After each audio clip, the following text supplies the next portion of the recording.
Welcome back to Ray's Talk Show. This is your host, Ray Collazo. Ray's Talk Show is the podcast that won't be silenced. And you know what? I'm really honored. It's not every day we have an A-lister. Oh my God. On Ray's Talk Show now. Not even. Let me introduce to you our very special guest, Mina Llona, a.k.a. Mina Say What? Yes, you said it right, Llona. 2 L's make a Y in Spanish. Last time I checked, Mina's one of the most versatile media personalities in the urban landscape. Mina's a host of Sirius XM's urban channel, The Heat, a Fox 29 Philadelphia contributor, yes, and the host of Mina's House. That's right. Podcast. My very Hashtag own. Mina's House podcast.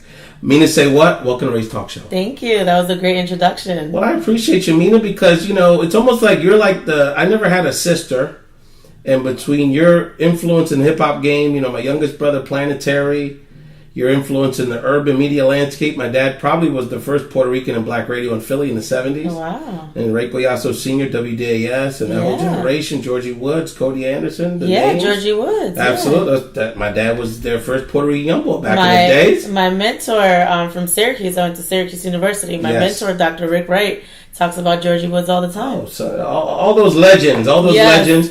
And then, speaking of Syracuse, my other brother, the thin, green-eyed version of me is not only a Syracuse graduate like yourself, go Orange, but a Newhouse school. Newhouse, yes. So we got so much. And then my youngest brother, Planetary, Jedi Mind Tricks, Army of the Pharaohs, is part of the great Philadelphia hip-hop tradition. So, look, I got so many audience questions here on my Instagram. Shut up. Oh, my God. For Start with my wife. I'm like a D-lister here. Are you kidding? My wife's like, we got so much to talk to me, and I got all kind of questions in my phone. Shout out to your wife. Absolutely. We're going to get to some of that stuff. But I think I want to take this opportunity because, Mina, you're not just a broadcaster, you're a leader. And I know that because I follow you on social media. Most importantly, I read what you're about on social media. I read what you say and what you write about. But also, I know the kind of, we have a lot of mutual friends, so the kind of leadership that you do and the work with La Liga. We're going to get to all that. Mm-hmm. And then we'll get into this fun stuff. So, Mina, the first thing I wanted to talk to you about was about your career choice. Again, you're a sharp cookie, and your skill set and your education and your drive, you could really do anything. And the fact that you've chosen radio, urban radio, and sort of urban media as your path, I think the audience would be curious how you got to that. I feel like when I was growing up, I always had a love for music. I get that from my mom. Sometimes we had cable, sometimes we didn't have cable. We were one of those households. So I didn't always have the TV, but we always had music because radio was free. Yeah. So my mom loved music. She always had music on, all kinds of music, diverse music. I grew up listening to everything. Where's your parents from? My mother's Peruvian. Okay, that's what I thought. Okay. So we grew up, but my mother loves Michael Jackson and Barry Manilow and just an array of Donna Summers and Diana Ross. My mother loves just music. So I grew up with that in the household. So music was always a part of me. But I think the whole broadcasting thing, I think my personality really lends itself to it. Ever since I was a kid, I was always outspoken, smart, always raising my hand. In high school, I played sports. I was always in front of people. I was in student council. I was always speaking. And, my family is very funny, so I always had a sense of humor. So I think my personality just lends to it. Mm-hmm. And when I got to school, I actually just found the school radio station by mistake. When I got to Syracuse, I was 18. And then I'm like, this is it. And I remember I came in and I was a poli-sci major. And then I remember no, this is it. And I felt that way because, one, I felt so comfortable being on the radio and talking into the mic. Some other people didn't. From the beginning, I felt very comfortable. And then I used to listen to the radio all the time. I used to record Angie Martinez on the radio, and no one else used to record her voice. They would record the music. Back in the day, that's how you bootleg music. Yeah. You would record the music. Right, exactly. I remember when I lived in New York, Angie Martinez was still at the tail end. She was a freestyle DJ for a hot second overnight. Then when Hot 97 went full hip hop, she just went with the flow. Yeah. So I used to record her voice and along with the music. So when I told my mom, I'm like, Mom, I want to do radio. I was a freshman, and I think I want to go into the communication school. I switched into Newhouse, and I picked up a dual, poli-sci and radio, television, and film. My mother actually said, it's funny because I did radio in college as well. Well, it's funny because in Peru, well, you know this, but in Peru, journalism is considered like a very honored profession. Yeah. So it's really stressed in the education system there. Right. And that's so interesting, Mina, you say that, because I literally wrote as part of my next questions that when I think about you, I think about like you in some level continuing the tradition of Angie and people like Lala and people like Roxy in LA and like these Latinas that are in your urban music space. Like, can you talk about that? Like, because you guys are like a bridge for a lot of people to me, Yeah, I mean, I think that it just happened that way. I grew up listening to New York radio and even Philly radio. I remember we used to come down to South Philly. South Jersey. My family, we used to camp.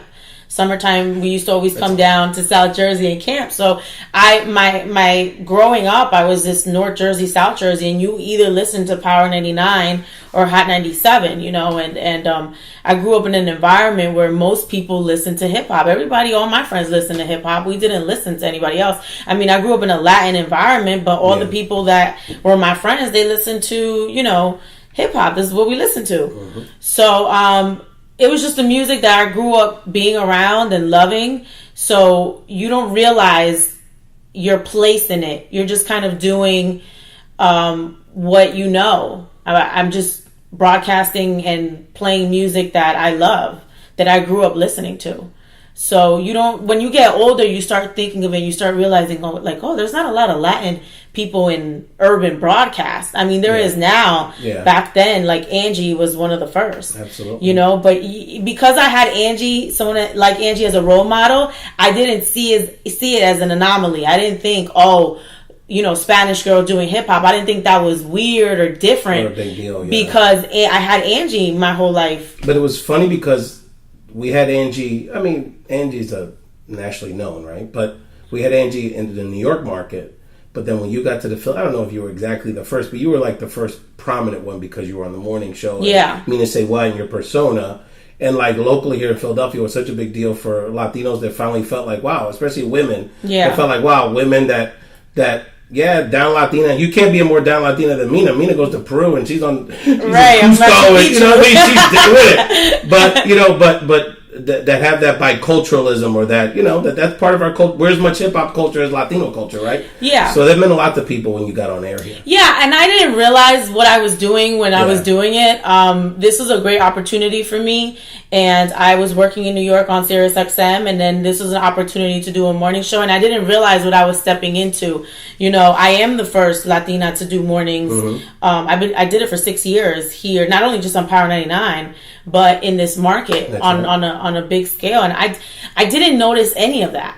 My mother, I'm very Latin and my family is very Latin, but my mother, when I was growing up, my mother had a partner who was black. So I grew up in an environment like we did Thanksgiving with, my stepfathers, we did the mac and cheese and the turkey in the Bronx. He was from Castle Hill in the Bronx. And I grew up. Shout out to Castle Hill. I got a lot of family in Castle Hill. I grew up just being a part of these two cultures, and it was never different for me. I didn't really know how the rest of the world is, or I just know how I grew up. So when I got here, this is a great opportunity for me to further my career, and I really didn't think of it as, I'm one of the only strong Latin voices, and I became ultimately like the only strong Latin voice over time. So the only Latin voice, period, on the radio, that wasn't Latin and on a Latin station. Mm-hmm. So again, I didn't realize what was happening. Yeah. I was just trying to do my job and do the best job that I could, and on a format that I've been listening to since I was a kid. And I think that's a great lesson, Mina, for people listening to this, because I think a lot of times, and I do politics for a living, is that we're looking that a lot of our people learn the wrong lesson. Like they're looking for the title without understanding that it's about doing the work. And then others will acknowledge that. Like, you weren't looking to become a leader. You weren't looking even to become like a famous celebrity or a local celebrity. You were just trying to do what you loved. Right. Try to contribute something to the game. You were working hard. and all those things follow. So I think that's kind of it's, and especially in this social media culture, like instant gratification, like you're trying to just be known, is that you still the quality of the work is what's important. Yeah. To be honest, I didn't even realize the impact that I had in Philly until I stopped being on the morning show. Yeah. And like literally it's been 7 months, almost 8 months now, and there's not a day that goes by that people don't tweet me or Instagram me or hit me on Facebook or send me an email every day. I'm not even exaggerating. At first it was like 10, 15 people a day. Now it's, like 1 or 2 people a day, but every day it can be this little kid. His name is Herb. I was just at a Sixers clinic with helping the kids with basketball. I do a lot of community service for the Sixers.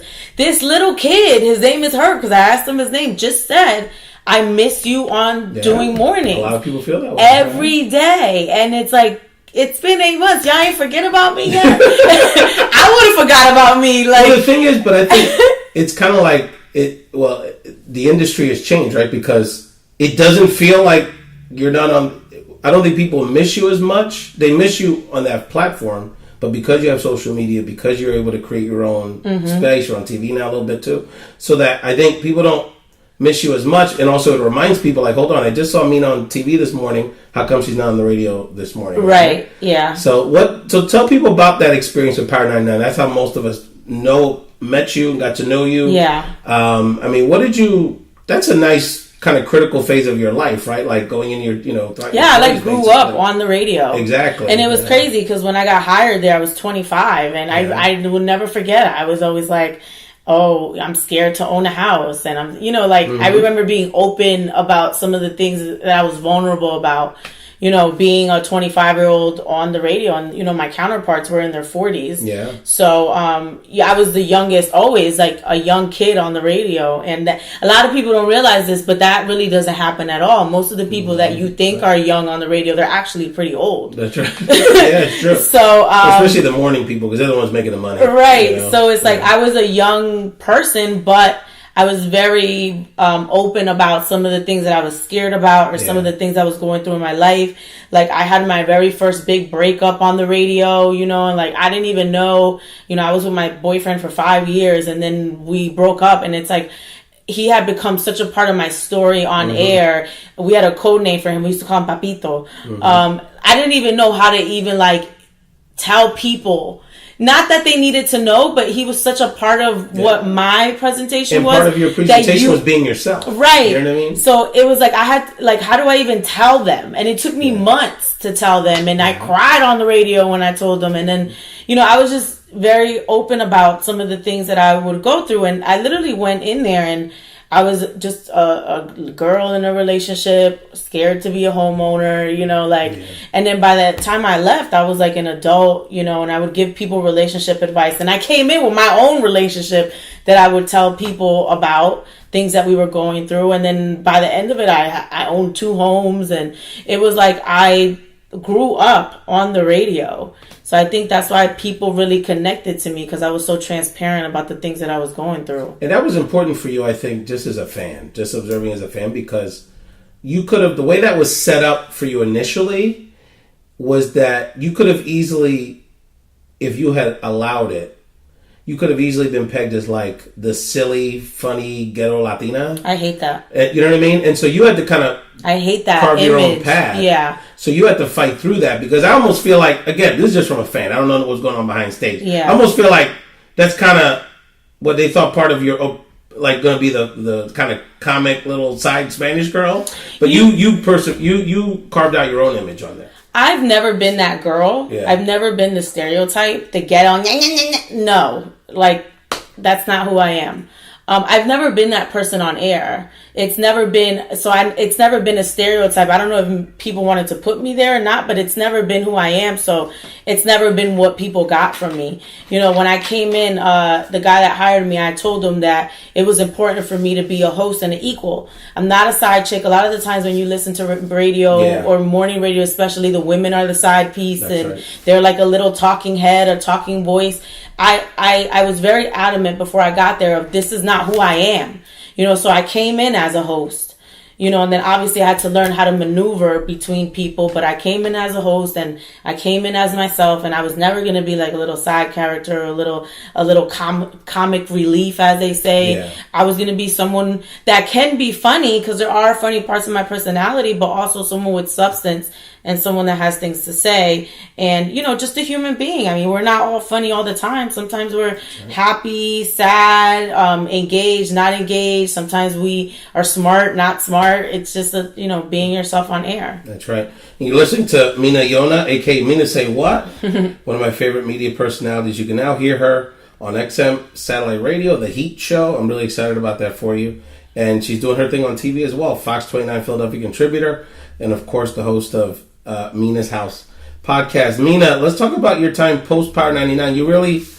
I really enjoyed watching your hustle over the last 6-7 months, because that's exactly what it's been. Like I said, my dad was a radio guy, and kind of me being, I guess, kind of a wannabe on some level as a podcaster, but following media pretty closely. Radio's a tough business. You could be on air one day and literally be off your morning shift, and your stuff's out the door by 12 o'clock. So but you've kind of, a lot of radio personalities really kind of shrink, and you blossomed doing the TV thing, and kind of finding your way with your own platforms, and now back on Sirius. So talk to people about that process, because a lot of people could have shrunk from that, and you didn't.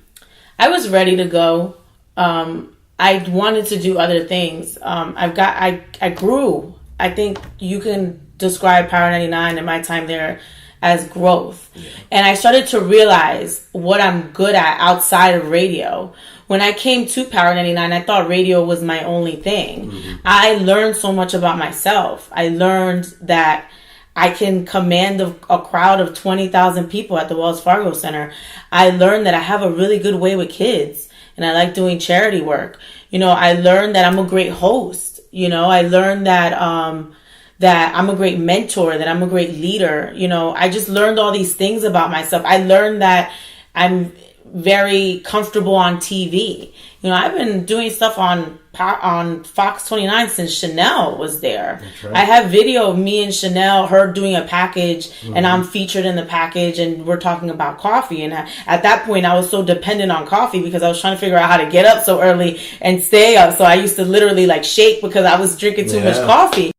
So, I've been trying and doing the TV thing that long and trying to perfect myself. So I started to feel like my schedule wasn't my schedule anymore. Like, I was just going through the motions and trying to get to the next thing. And it started to affect my health, and I gained weight, and I just wanted to try other things. Like, I know I'm good at radio at this point. I know I can connect with people, but I want to try these other things. I want to be open to doing these other things. I want to have the time and the schedule that I can control. So when I left, I was ready to leave. I was ready to really throw myself into the TV world. It was hard for me to really work on what was going on TV, because I was so bogged down by some of the stuff that was going on the radio. Right. And that's, yeah.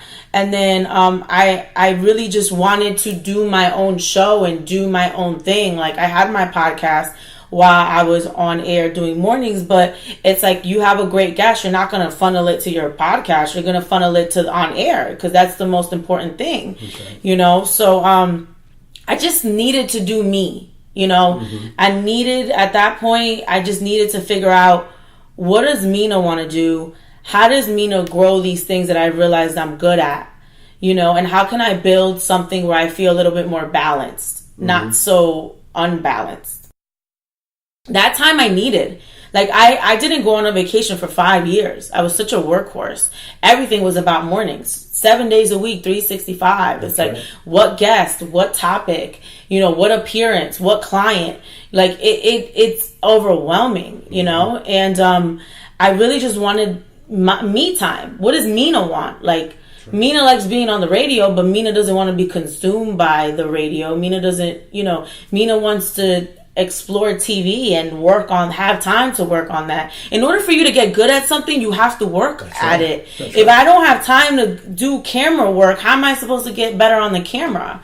And my hosting, how do I take this to the next level? I have a business. You know, during this time, I've worked on the business and, you know, came up with marketing tools and how can I grow this? I've realized I'm a great speaker. You know, now I have a hosting and speaking business. Mm-hmm. How do I get to a point where I can tour and talk to young people?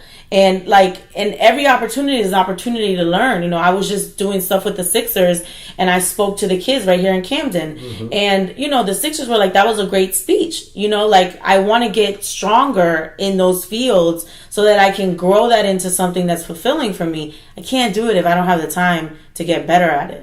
Right. So I use that time to get better at the things that I wanted to do. Like normally people sit at home. Like I had my days were busier when I wasn't on the radio than when I was, because it was my schedule, what I wanted to do, what makes Mina happy.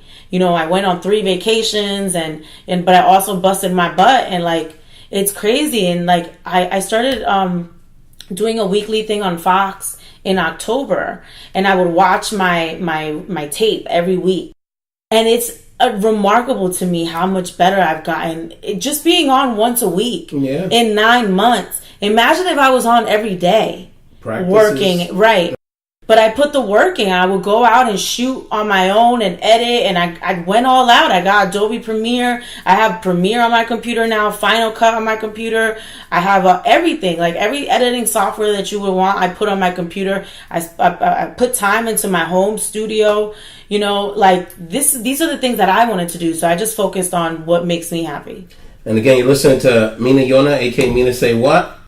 Mina, you know, you're breaking it down, and I know there's so many people out there, particularly your women fans, that, you know, wish they had that are looking for that spark and that thing that would give them the confidence to take another step in some of their dreams that they're missing. So I'm so glad that you've been, especially on social media, honest with people. Like, it's not perfect, it's not easy every day, but the fact that you're making the transition and you're doing you, right? Mm-hmm. So I really think that's inspiring. Give people one other tip if they're feeling like they want to do this, they want to take their skills to another career, they want to be the next Mina, you know, which I hear a lot, and I'm like, well, but you have to take a step to do that. Are you serious? Oh, I hear that all the time. Shut up. And that's crazy. Absolutely. And so, but they have to, on some level, make a fundamental decision about how they're going to use their time, right? Yeah, I mean, I think I've always had a plan. And even when I don't have a plan, I have a plan. Mm-hmm. So I would say... What does that mean, Mina? Explain that to people. Oh my God, I just learned what that meant. So I've been very like, I want to do this station at this time. That's a very specific plan, right? What I've learned is that a lot of the times, if you're so narrow-minded about what your plans are, you miss the things outside of the tunnel that you're building, right? So there's an art to it. My mentor kid used to tell me tunnel vision, right? But there comes a point where if you keep tunnel vision and you block everything out and you're hyper focused on this one goal, if you spend too much time being hyper focused on that one goal, the one way, and being stubborn about how you're going to get there, you might miss out on other things that might help you get there. So everybody thinks the path is straight. No, the path is like, okay, I want to be on TV every day. So they just think from the beginning, I'm going to be on TV every day. It doesn't work that way. Right. It might be, you have to be open to the other things that are happening that are going to help you get back to where your goal is, right? So I have a plan. My plan is I want to be on TV every day, right? But I'm not going to be super stubborn to the point where I don't see other opportunities because I'm so focused on how I want to do it, right? Mm-hmm. People might be like, well, if you're on once a week, I heard this when I left Power. Why would you not do morning radio every day and then go and do TV once a week? Well, do you understand that that's growth for me? That's right. You know, I'm not going to go to being on TV every day. There has to be some steps in the middle. Well, you have to be ready too. You got to get your reps in, right? Like you said, you know? So like, it's being open about some of the other things that might help you get to your end goal. So, all right, I do that once a week. then maybe I gotta go and do some TV in New Jersey. Well, some people might be like, well, that's a step back. If you start in Philly, why are you gonna go? Because Philly's a bigger market. Why are you gonna go TV in Jersey? To get skills that I need that maybe I can't get. And you never know who's going to see that. Right. But that's the thing. People are so stubborn and narrow-minded about how they want to get their goals, how they want to get to their goals, and what they need to do, that sometimes they don't open it up a little bit to allow things to fluctuate. So that's why I said a plan, but not really a plan. Like, my plan is to do this, but right now I don't know exactly how I'm going to get it. So I'm just going to take every opportunity that comes at me and everything that I can do and make the best out of that, and then try to parlay that into something else. And I think the other thing I want people to get out of this conversation that are listening to Mina say what is that you can't underestimate your value. So I know, and I don't know all the details, but I can see from how you've been managing your career lately, like, you're making choices that fit your goals and your path, right? So the time you're putting now in XM, the TV stuff, like, it's the your public speaking gigs, like, it's fitting into a schedule and a plan that fits the direction you want to go. You're not just and part of that is your value. You know that people will work with you to get a date that committed with your schedule because they need Mina there. Yeah. So, and I think for me, it's just like, I think it was scary at first because I've been doing radio for over 10 years. Since I was 18, so I don't really know how to do anything else. Yeah. I mean, even though I'm like, I went to Newhouse and I have a great education, I literally could do marketing if I wanted to, or PR. I'm a brand. So at the end of the day, I'm marketing and promoting my own brand. So, but on paper, all I have is radio experience. So for me to say I want to do more TV, I want to do more hosting, it was a scary thing because these are not things that I technically have on my resume, But for me, I think what kept me going is having a plan, a somewhat of a loose plan. Like, I want to do this, but I don't know how I'm going to get there. So I'm going to kind of allow my path and follow my path and just kind of go wherever I see an opportunity for me to do what it is that I want to do. And then also just me seeing the result of my hard work. Like, that's really the thing that has been pushing me. Like, it's scary, but when I see on camera that I'm getting better, I see that my appearance has changed. It's something that I've had to work on. How do I look on camera? How do I want to look? What should I wear? What colors are good on my skin tone? How should I do my hair? It's a whole different thing. It's different, and it's not even something that people help you with anymore. All right, Mina. So we've talked a lot of serious stuff. You've inspired some people, but I got so many people that want to just hear about your take on some of the urban landscape. So I'm just going to throw out some names, and you just tell us what you think, how they're popping, okay? If that's okay with you. So let's start with Cardi B. Just tell us, girl. Tell us where she fits into this world, what you think about her, and what makes Cardi this phenomenon. It's unbelievable to me. I think people are drawn to Cardi because she's very authentic and she's herself, and she's unapologetic about it, and people love that. I actually interviewed Cardi when no one else would. No one wanted to come back and interview Cardi B. She was just a ghetto girl on reality TV, and nobody gave her the respect, and then I interviewed her, and I remember thinking, she's smart. She's not dumb. No. And that's the most dangerous person in life.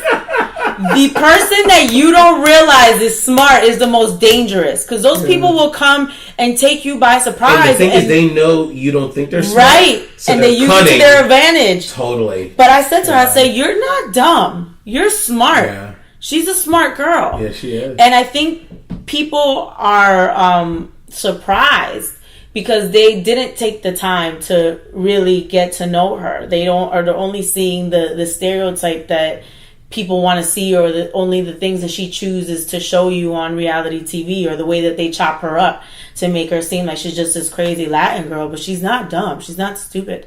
And you don't get that kind of success and break those records by mistake. No. People might think that, she's just lucky, or she's just this. She's strategic. That's right. Her baby father is one of the most successful one of the most successful hip hop groups out right now.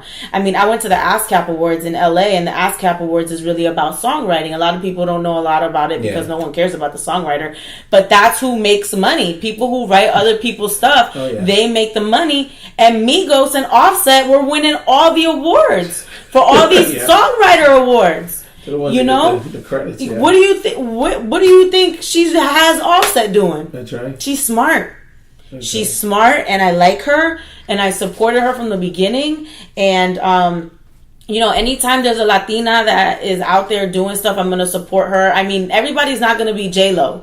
J-Lo's our queen. She carries herself in a very classy and next level. Right? It's like she's royalty to us. Like there's different kinds of Spanish people, and everyone's not gonna be like J-Lo, you know. But there can be some Cardi B's, and there could be some Angies, and there could be some J-Lo's. Just a variety of women, but they're all very smart.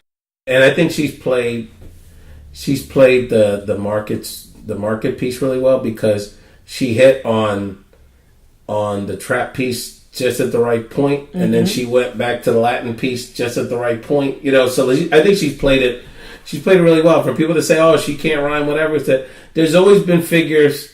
You know, and I remember when I was a kid, like a Markie, who I love, and I know he's like a a hip hop legend. But there's always been figures that weren't the greatest rappers, but they just have that compelling thing, that compelling personality. So, God bless Cardi. Another one, somebody texted me about. Said, ask me if she likes Tekashi 6ix9ine. He's a character. Talk to us about Tekashi, girl. You know, I like his song Fifi, and it's funny because you talk about that on the podcast. Because so Angie interviewed Tekashi, and people were giving Angie crap in her comments, like why? Because Angie's supposed to be the gatekeeper of real hip hop, right? New York hip hop, and I was like, why? Because the song is hot. He's hot. You know, right? So my thing about it is some things we're not going to understand because we're older, and the kind of hip hop that we grew up, like I grew up listening to like Nas and Mobb Deep and DMX and Preach, girl. and Jay-Z. You know, it wasn't an era where you needed a act. Yeah. Now it's about acts that attract. That's what my mentor Rick Wright tells me all the time. Are you an act that attracts? Yeah. You know, there's different ways now because of social media for people to get you to notice them. You know, I mean, look at Nicki Minaj. She started her whole career off being a Barbie, Black Barbie, Nicki Minaj with the crazy hair. Remember Lady Gaga? Yeah. You know, she wore chicken. She wore steak as. Do you remember that as like her outfit? Like, what are you doing to make someone look at you? And it's funny because when I went to Syracuse, they used to say all publicity is good publicity. I don't know if I necessarily agree with that. I don't want people to know me for something negative, but I was taught that as long as people are talking about you, you know, and people are saying things and you're doing something right, you're making someone aware of you that might not have been aware of you, regardless of the reason why they're aware of you. So say what you want. I mean, his multicolored hair, you remember him. You know, he's branding himself. Yeah. And, you know, there's some negative things that are coming from it because obviously people are saying that he's somewhat of a fake or whatever. But, you know, I think that he's done a good job of making himself so popular that people are talking about him, whether it's good or bad. And he's on a song with Nicki Minaj. Like, Nicki's been doing this for 10 plus years in the game. She's one of the only women rappers. I mean, we got 3, Cardi, Remy, and that are big. Yeah. And Nicki. That's right. You know, so it's like, I like Fifi, you know, and I remember having this conversation where people were like, there's nothing serious going on in the song. But I'm like, if I want to listen to something serious, I'm going to turn into J. Cole or Kendrick Lamar. Like, there's avenues for us to get that fulfilled. But speaking of that, Mina, so you talked about, you know, from like the stuff that me and my squad, we think of as like real hip hop, right? The Nas and that whole generation.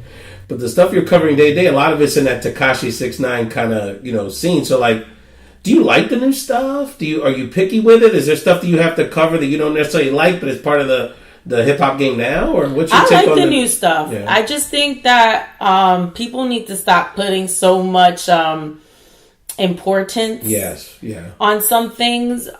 Music is changing. Music has changed. you know, when I was coming up, the South was kind of becoming big. Oh, yeah. You know, and I remember the pushback on that, like, you know, because New York was always a very dominant. Oh my God! Remember when like Master P and his whole squad right. came out and we were hating on it? Yeah, and it was like that Florida bounce stuff. Yeah. I remember we said that's not hip hop. Yeah. You know, but then we started listening. You're like, oh, 8Ball's nice. Outkast right. is nice. Exactly. You know? Like I just think that T.I., things change.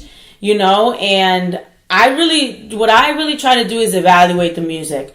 You know, one of Tekashi's first song, he's like yelling. I didn't like the song. I'm like, bro, stop yelling at me. I can hear you.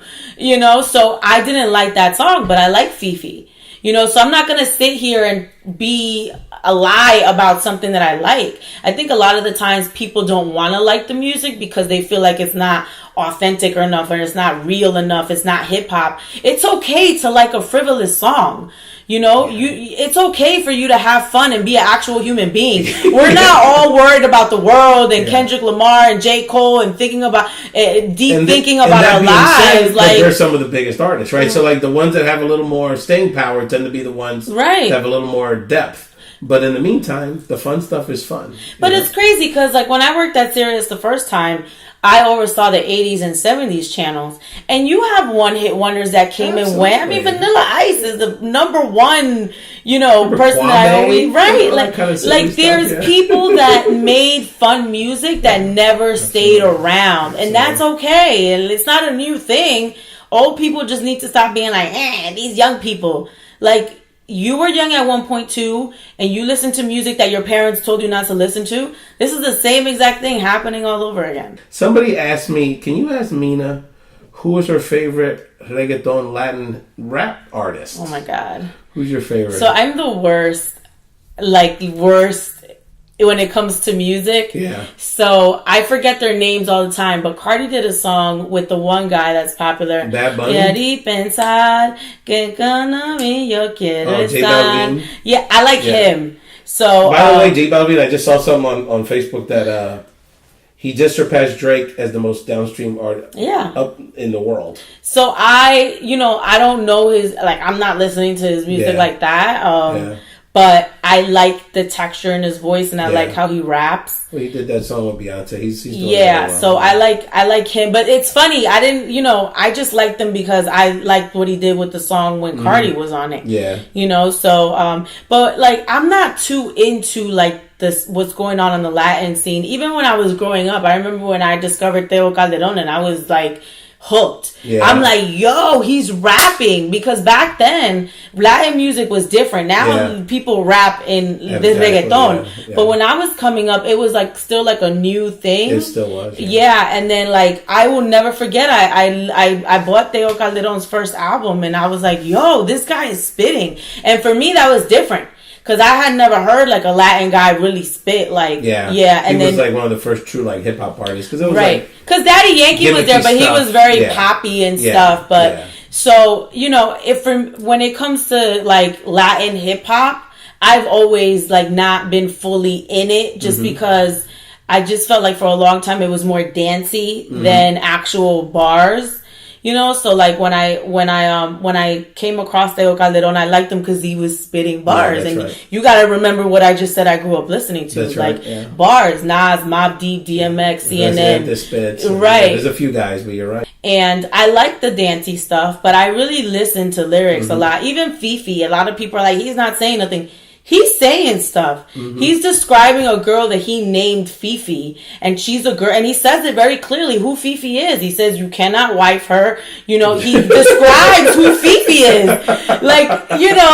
Listen, he say it might not be the most mind blowing. Oh my God, you just changed how I looked at the world. A story. But he's saying something. It's not completely mindless. Like Slick Rick, who we all love, right? But like, what were his songs about? Like girls on the subway and hanging around, but it's a storytelling technique that he would have. Yeah. So, I like him, and but I've always told people, I've been very honest about like when it came to the Spanish scene, I didn't know all the artists, because I didn't really grow up that way. Like I grew up listening to hip hop. Yeah. No, and it's funny because my youngest brother, that's planetary from outer space, and the Army of the Pharaoh's crew, he's always teasing me like, that Spanish stuff, they don't spit. I'm like, well, you got to listen to it, because some of these guys are doing their thing. Yeah. My wife's question Well, she had a lot of questions, but we're going to stick to a couple.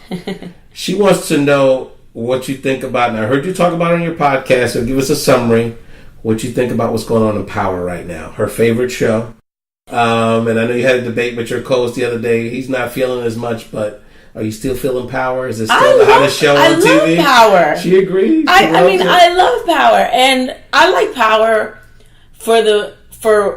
and you're probably not even looking at it this way, but there's such a diversity of cultures in Power. True. You have the Italians, you have the Blacks, you have the Latins. Yeah. I like that. This is like, what other show can you really name that manages to fuse all these different cultures together? Mm-hmm. So I like it for that. Like, if you're Latin, you can watch and feel connected because there's people that speak and look like you. If you're white and Italian, you can watch because because of Tommy and his background. If you're black, I love that about it. So that is first and foremost.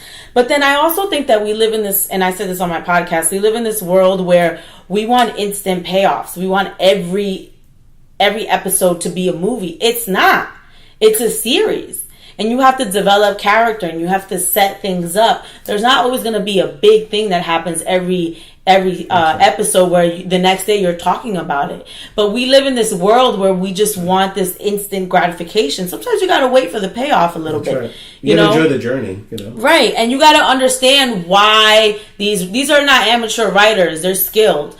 Why these writers chose to do this. This is going to somehow connect. That's right. Later on. But, Garnett, my co-host, Sherlock Homeboy, and his friends, they're all like, it's getting boring, da-na-na-na. And I'm like, and I told them, I'm like, well, what scene, and I chatted, what scene did you think was boring? Yeah. And he explained it, and then I explained why that's important. The Ghost is losing it right now. Like, we've never seen him this way. So you need these scenes where he's incoherent and doing all the wrong things to understand how off balance he is. A, because he went to jail, and B, when he came out of jail, his life is falling apart. This guy had everything going for him. He had a plan, he had money, he had looks, he had everything under control. And now he's out of control, and he's desperately trying to get into control, and he thinks he's still in control, but you're not. You're acting out of character. You're trying to beat people up at the bar. You're drunk, pissy drunk, at a business dinner. Like, we've never seen him this way. So I love it. I think this past episode really is going to set things in motion. I think the Kendrick episode really started moving things along. But I just think people need to be patient. Yeah. No, and the thing is with guys is that it's because it was funny when I was listening to your podcast about it. I was like, so basically, if someone doesn't die, there's nothing big happening. Right. Come on. There's only so many people they could pay. Exactly. Yeah, that's a good point. That's right. The business side of it. Right. Mina, this is my question to you because people, and if you don't feel it, Mina, her other passion is she's she's a trust the process person. She's wearing her 76er gear as we speak. Mina, talk to us. Can the Sixers get past these Celtics this year? I mean, what are your expectations for this team? I know you know them, you love them. Talk to us about your Sixers. I mean, I feel like to really evaluate during preseason is very unfair because I think that they're still trying to figure it out. I mean, we forget that we didn't become a good team till like the second half of the season last year. I mean, we acquired Bellinelli and Ilyasova, and they gave us the umph that we needed and the missing pieces, the little small hustles, that we need in order to take us to the next level. So I just think it's very unfair when you try to judge a team based off this period where they're still trying to figure it out. But I'm just really excited about watching Ben and Joel, and I think they built a great synergy. These guys, and I know you hang out with these people, and I know you have to film more chilling with people. I know you're a VIP, Mina. Like, are these guys as authentic and like good guys as they come off? Because they come off like a real good bunch of people. They are, and I think he's awesome. That guy. Joel's really like that all the time. Like, I think that Ben is very quiet and very astute, and I mean, it's remarkable to watch how big of a brand they've become in leaders and ambassadors. I mean, you know, Joel literally just represented us in Africa. You know, Ben's the rookie of the year. Like, we have leaders on our team. Joel is an incredible brand, you know, an incredible smart guy. I mean, he knows how to get people to talk about him. And he knows how to entertain people outside of the court. That's really what it's about. Like, the way that he talks to people, or taunts, you know, you could call it taunts, or, you know, jokes or whatever. Like, people like that. Yeah. You know, like, it adds to his even personality. Even the guys he trolls like it because they know it's, like, innocent. You know what I mean? Like, he's not Malicia. It's like, you know, like, when he trolls the other he's centers. playful. A couple of them don't like it, Whiteside and those guys, but most of them think take it for what it is. You know? Yeah, so, I mean, I like them, you know, and they're very authentic.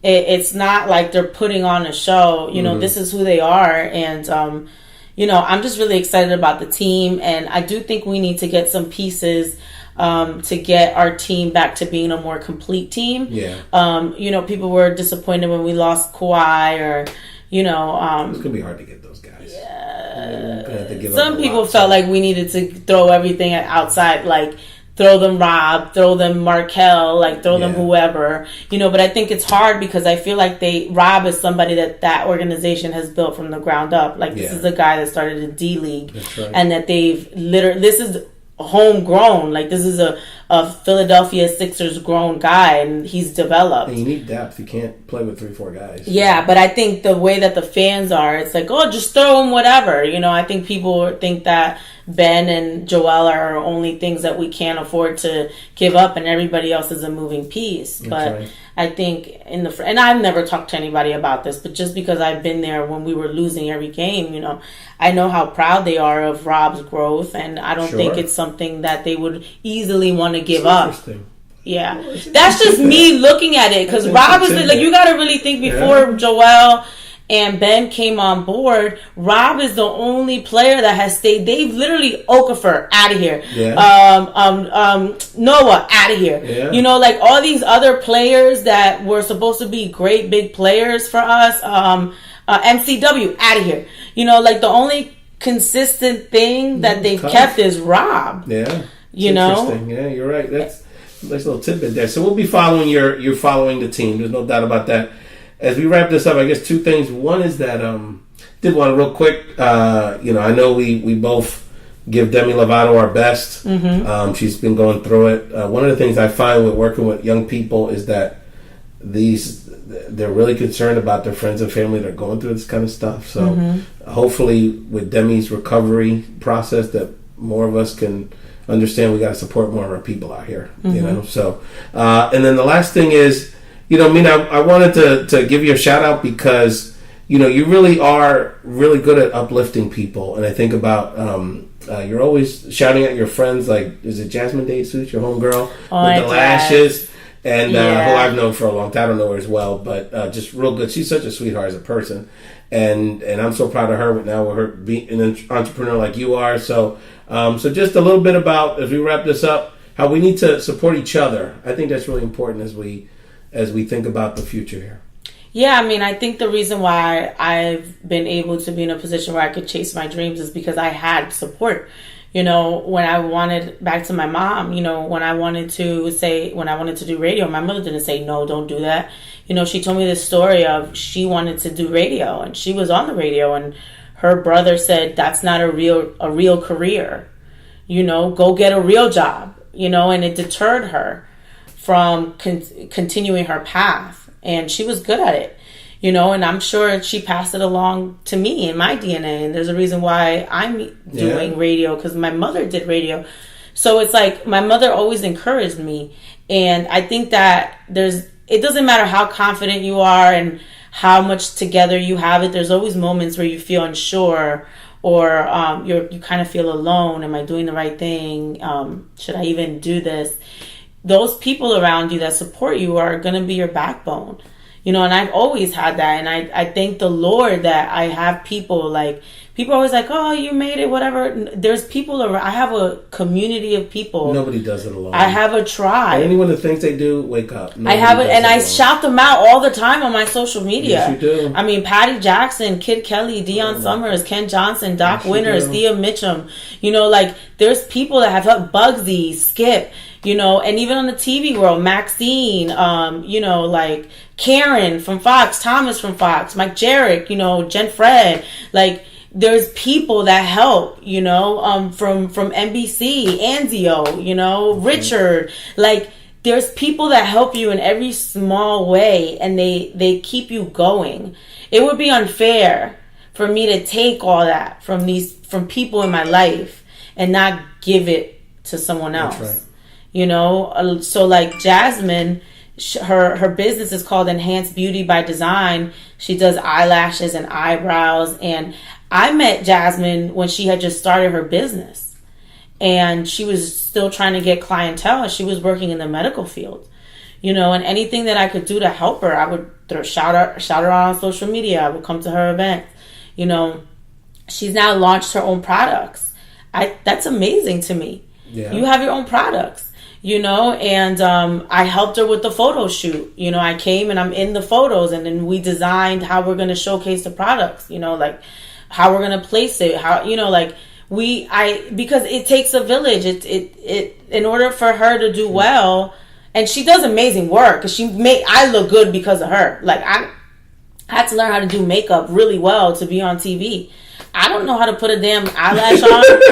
I grew up a tomboy. You would be lucky if you saw, like, I would put my hair up in a ponytail and keep it moving. No makeup, just lip gloss. She must be good at what she does. But she's good. You're always like, thank God, Jasmine. Thank the Lord. I was looking like a troll. She did my eyebrows the other day. My eyebrows look good because of Jasmine. My eyelashes, it always looks like I have, eye stuff on. I just have shadow on. Yeah. I'm not a girly girl, you know? Yeah, she does her thing. So she helps me look good, and like, she's smart, and you know, people like that you just have to support. You know, for the longest I was telling her, Jasmine, leave your job. Jasmine, leave your job. Focus on your business. You know, you have to push people. That's right. You know, and like, I don't know, you never know how that's going to come. And not that I'm doing it for like personal gain, but like, I just believe in like karma, and like, if you read The Secret, it's a book. It's all about energy. You know, like, what kind of energy do you give to people? You know, are you negative? Are you a hater? Like, it's like a bad apple. You know, like, bad, negative stuff, evil stuff, right. It contaminates other things. It contaminates everything. You know, it contaminates your thoughts, your body. Right. You know, like, so if you put that out, you're going to become like a walking cancer almost. You know, you're never going to be able to grow or live or be healthy or happy, you know? So it's like, you have to give people positive things, and then over time, it'll come back to you, you know, because this world is about energy and neutrons and atoms and protons. And it's come back for you, right? Because with the XM, the Sirius piece, those are relationships you had from years ago that are now coming back to for another collaboration. So it all comes back. I mean, the people that I'm working with now, like, I do digital stuff for Cumulus. So what they do is I do interviews for them, and in their New York location, because they don't have a station in Philly. They had a station, but they sold it. Okay. So I go to New York and I do interviews for them, and they push it out to all their urban properties across the country. So I think it's about 50 urban stations. Right. Yeah, but they're in smaller markets, you know, like Savannah, and, you know. Yeah, duh. But yeah, so he's the guy that hired me at Power 99. Okay. So we worked so well together that he was like, I want to continue working with you here. You know, same thing at Sirius XM. I mean, the guy that I work for now, I worked for him the first time around. You know, so these are great relationships and positive people that I've worked with, and they know how I am and how I work and how passionate I am, and they know how to nourish and, like, you know, help me with that instead of trying to, like, put me down and, like, contain me, you know? So those people I'm working with again. So it's like a blessing when people that you've worked with before want to work with you again. That's right. That's right. No, and I think that's such a great message to wrap up this conversation, Mina, because, you know, part of why I started this podcast, and I have a career and a life, and I've gotten the same thing, like, why do you even bother with this? And But the bottom line is I felt selfish because I said, I have all these amazing people in my life, from my community stuff, from my personal life, my sports fan buddies, my hip-hop friends. And I said, I want to share them with people around the world because there's so much that you never know if, like, there's, I have this guy who lives, I used to look at my stats, and there was this place, and it wasn't even Washington, like Seattle, it was like Eastern Washington. I'm like, who's this guy that listens every week to my show? And it turns out it's a community, just like an activist. Guy does construction and he does community stuff. He's actually, Leo Perales, he's actually running for state. I helped inspire him to run for state senate. Wow, good for And he's running, today's his primary, so hopefully Leo wins, and we'll know the results when this gets uploaded. But my point is that even if I had 2% to do with it, like if I had been selfish with my voice, I would have never connected with that guy. Right. And I've met some of my best friends or people all over the country that I've connected doing this. So that's so important, and we have no idea how much we can do by continuing to support each other. And I want to thank you, Mina, because, you got so much going on, and I know I borderline harassed you because I was on. I said, let me see if she's an IM, DM people on Instagram. Let me hit her up over here. I'll email her formally. And, and I know it took a while just because you're so busy, and I'm busy too. But I just want to thank you because you didn't have to do this. Mm-hmm. And it means a lot to me, and it verifies to me that I need to keep doing this, and I need to keep pursuing my dreams and my passion. Yeah. So, Mina, let people know where they can. You got so many places they can find you. Let people know where they can find you. Social media, your projects, what else you like, whatever you want to shout out. Yeah, just go to my website, minasaywhat.com, and you can get my YouTube from there, my Instagram, my Twitter, my SoundCloud, my Apple Podcast. Everything is from there. And then on Sirius, do you have a set schedule where we can hear you? Well, I'm on the Heat right now. Okay. So the way that it is right now I'm doing weekends, and then in like 2 to 4 months they're going to move me to daily. Okay, awesome. So right now I'm doing weekends on the Heat and then filling in for Fly. I was on last night for Heather B. Oh, that's what. Yeah, I saw that. Yeah, and I was on for Kid Capri the week before, which is crazy to me because he's like a legend. He's amazing. And it's funny because you were talking about like you were at a show or something. I guess you MC'd and he DJ'd or whatever, and it's like DJs make a difference. I mean, the way he moves the crowd. Is incredible. Yeah. And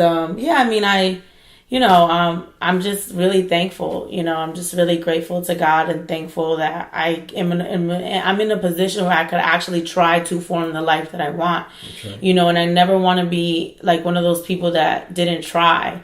Like I rather try and fail than not try at all. So I want to be on the radio and do TV and do hosting, and speaking. That's what I want to do. So it's like I'm just grateful that God has given me the opportunity to try to make those things happen. Mina Llona, aka Mina Say What.